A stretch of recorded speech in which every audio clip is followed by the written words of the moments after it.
Hello everyone, my name is Larseth, and welcome back to episode 2 of Luck of the Irish, my new campaign in Europa Universalis IV.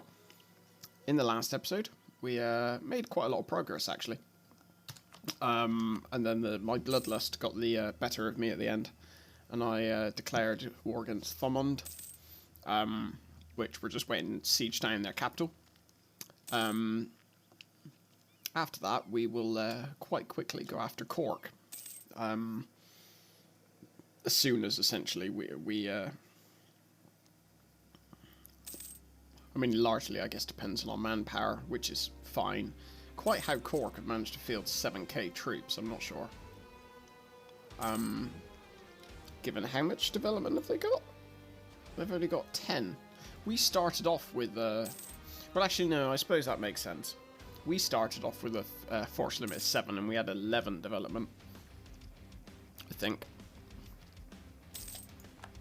Hopefully, though, after we take both of these provinces,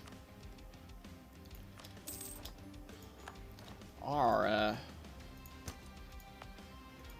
get rid of that unrest.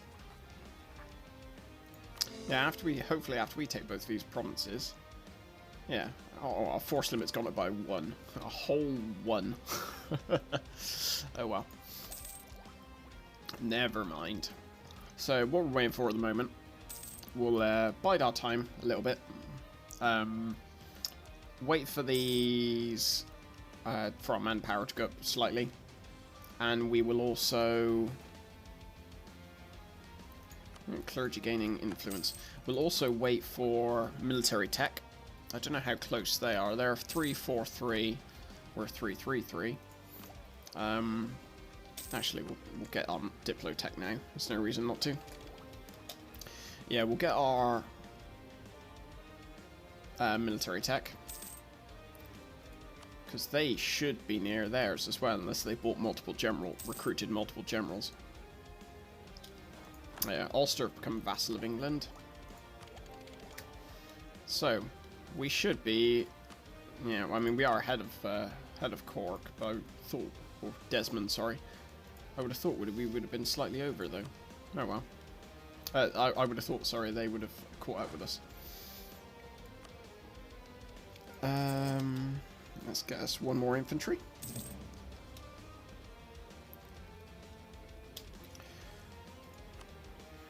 I wonder, would no, they I was wondering, would Portugal want an alliance? No, they don't want anything to do with us, quite frankly.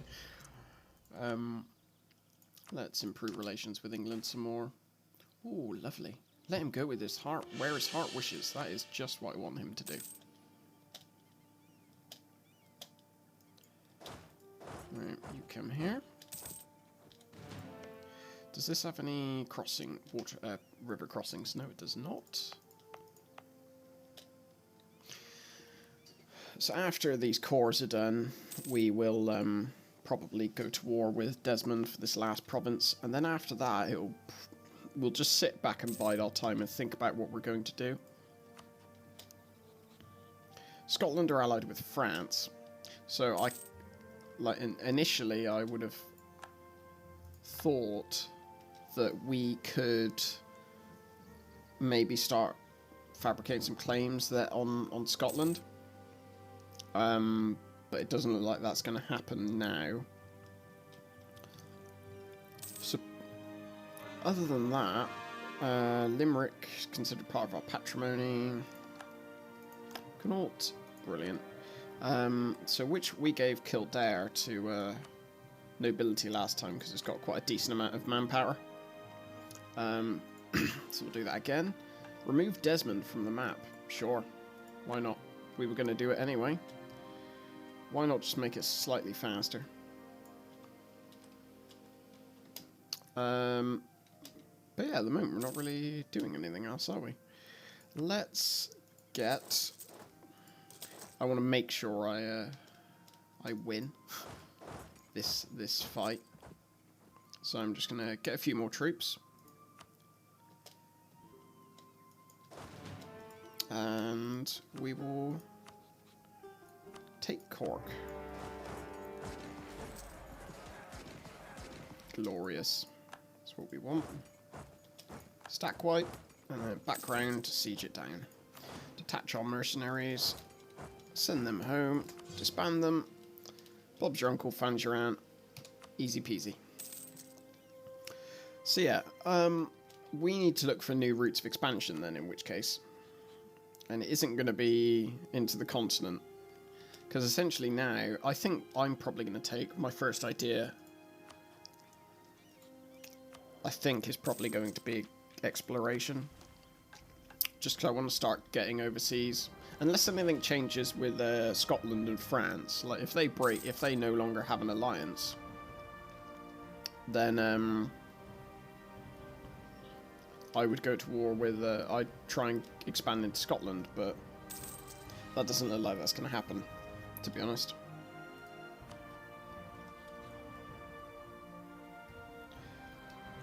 What's our navy looking like? We can get one more bark if we so choose.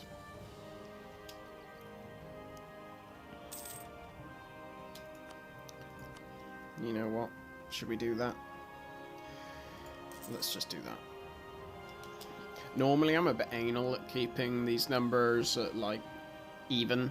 So, like, obviously 12 is an even number. So going to 13 will be like, no, we're not allowed to do that. But, hey-ho. Brush that aside. How much money are we making? 2.34. So I wonder if we could get a level 1 guy.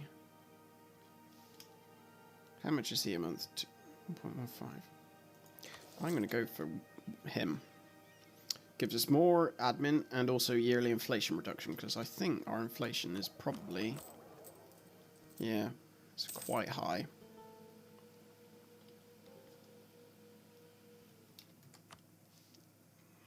Be nice if this war could be over soon, though.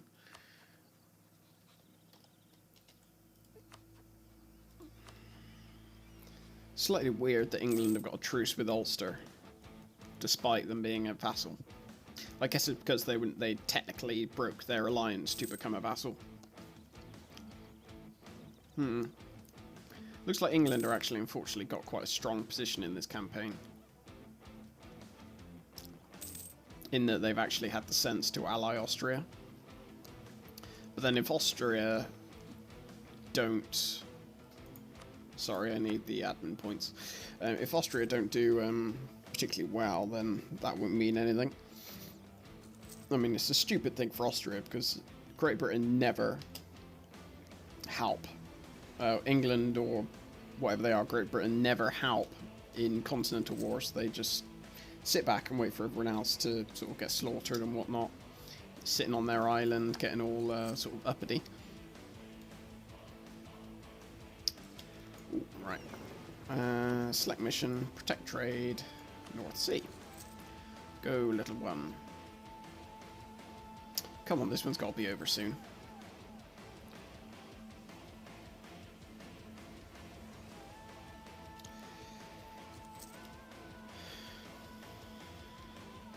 Oh god. This is just tedious now. Finally. Right. Ta-da! We've got manpower recovery speed, yearly prestige. Joy of joys. Manpower reserves need to recover. And that is exactly what I shall let them do. So for the moment, we're just going to put it on speed 5 and wait. So, I mean, I would normally be inclined to... like, again, I keep thinking, well, you know, I could just edit this bit out and skip through it. But there's always the chance that there will be small things that happen that I will just miss, like alliances breaking or whatever like that, and just editing around those is a bit of a hassle. Lollard Heretics. Oh, that was weird. What we really want is for England to implode. I mean, in this campaign, they haven't got the War of Roses yet. In the last one I did, they got it straight away.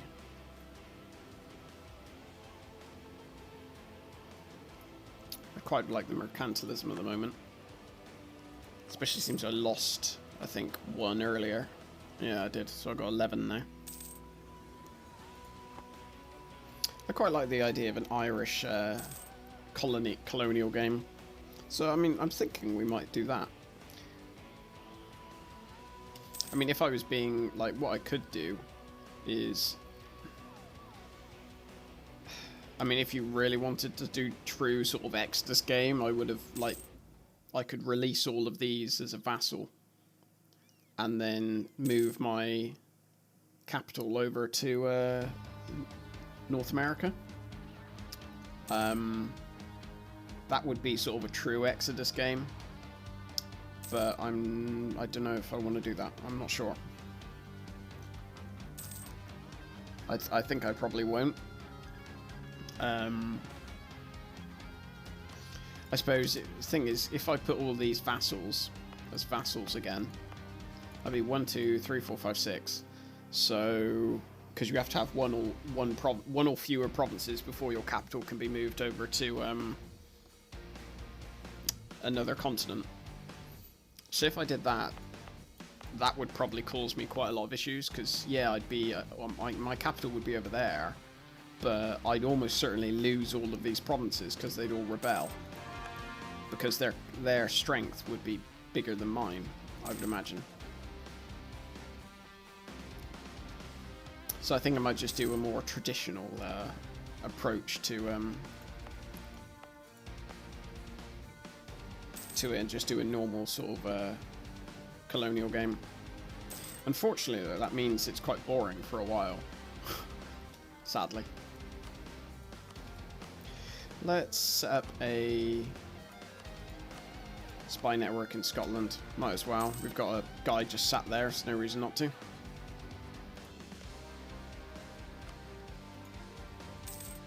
Don't know what England are going to do, or if they're doing anything. They just seem to be sat there at the moment.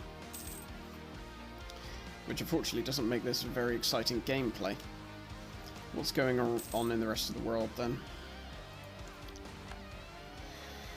Aragon are getting invaded by Castile. Ottomans are invading the Mamluks. Golden Horde are being invaded by Muscovy. Muscovy already taken a chunk out of Novgorod. Are Sweden free yet? Sweden are not free yet. They're still in the Kalmar Union. Wow, this has really changed. Albania's gone. Not really surprising. Oh, the Ottomans ended their war. Looks like Crimea jumping on that bandwagon as well. Yeah, Uzbek and Crimea are also squashing the Golden Horde, so Golden Horde aren't long for this world, I guess. Anything else? Morocco have got some rebels. Nothing spectacular. Just like back home. I mean, it is only obviously like what, 14 years into the game, 15 years into the game, so there is not a great deal that has happened, or I suppose could happen. Nothing spectacular.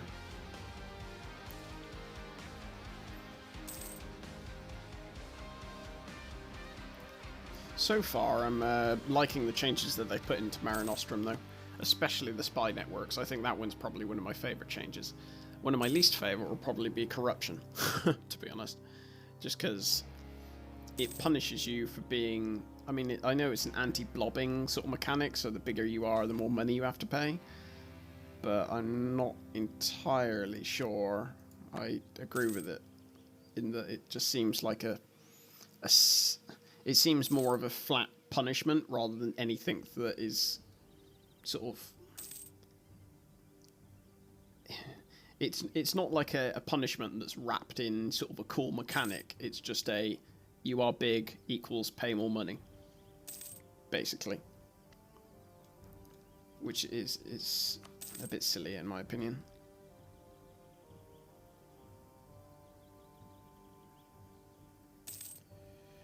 Ooh. So there's achievement. I can invest in new technology. Standardized pikes. Why not? And let's go for... what infantry do we want? Probably...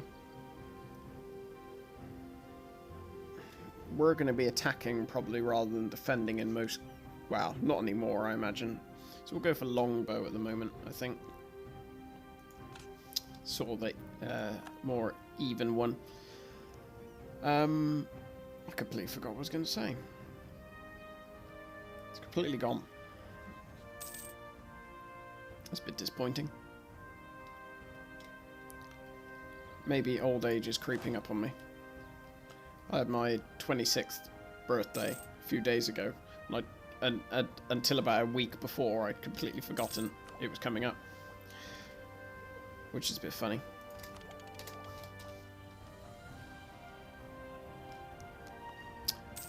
Can I change my focus? No, not yet.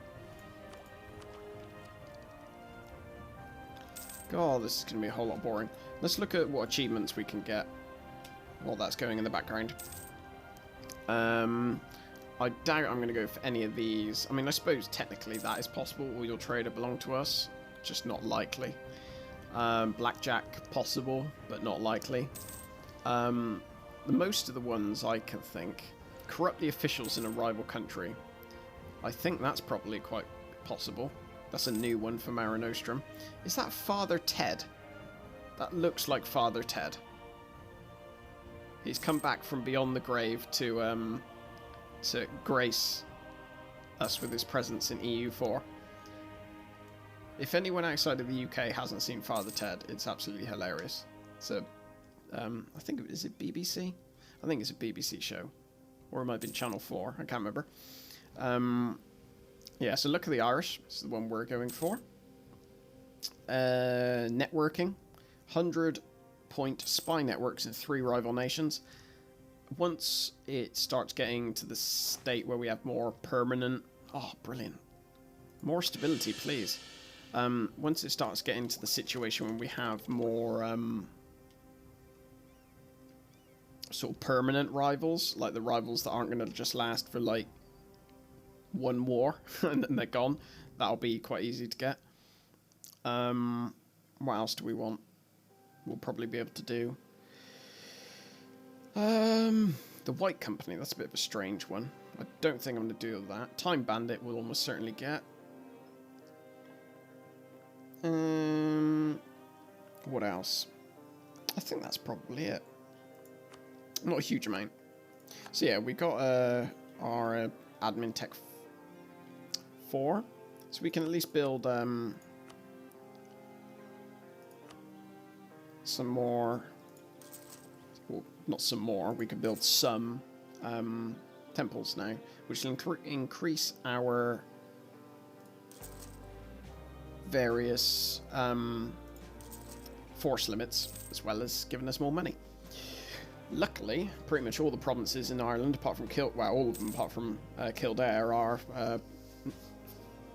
coastal provinces, so they'll give us more ships, or the ability to have more ships.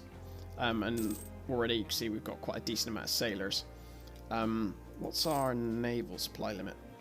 Oh, goody. So I can have another bark. How much money are we actually making from trade nowadays? 1.22, so that's gone up quite a lot. It's essentially doubled from what we started at, which is good. I'm happy we got both of those stability-related doodahs. Stability-related events with the travelling minstrel or whatever, minstrel, or whatever it is. I can't remember. Almost back up to maximum manpower, and all is well in the land. What's the separatism looking like here? Oh, unrest is pretty low. So let's see how much our earnings go up by. So it's 2.29.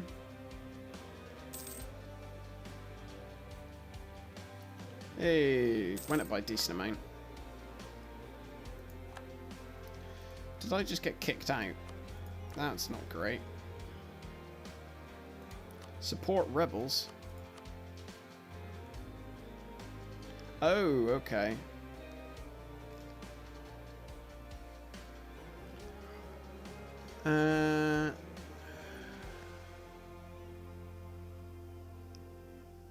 Okay. So it looks like you pay a one-off fee now. Yeah, one-time cost. I mean, it's pointless for them, but let's fabricate a claim on... Let's go for... I don't know, maybe one Ayrshire. And we'll engage in some... And maybe Inverness. And then we'll engage in some counter-espionage against Scotland.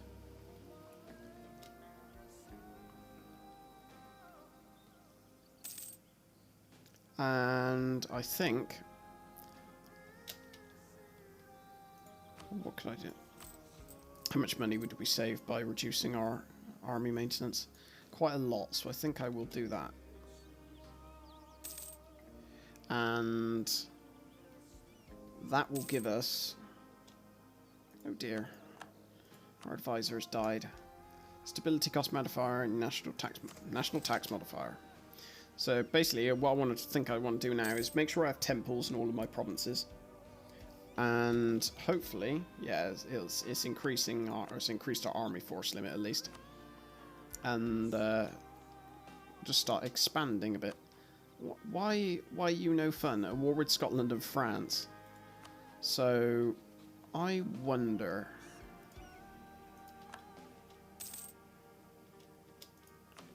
France would join. Okay. Cork would come under the control of the burghers.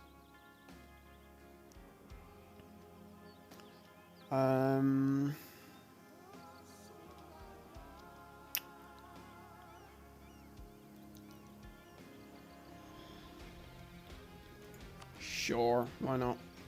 It reduces the autonomy a pretty large amount, so that's the main reason. Right, you can go to North Sea. So, I guess what I could do is wait and see if France then decide they don't want to join, and maybe, you know, jump in at the end.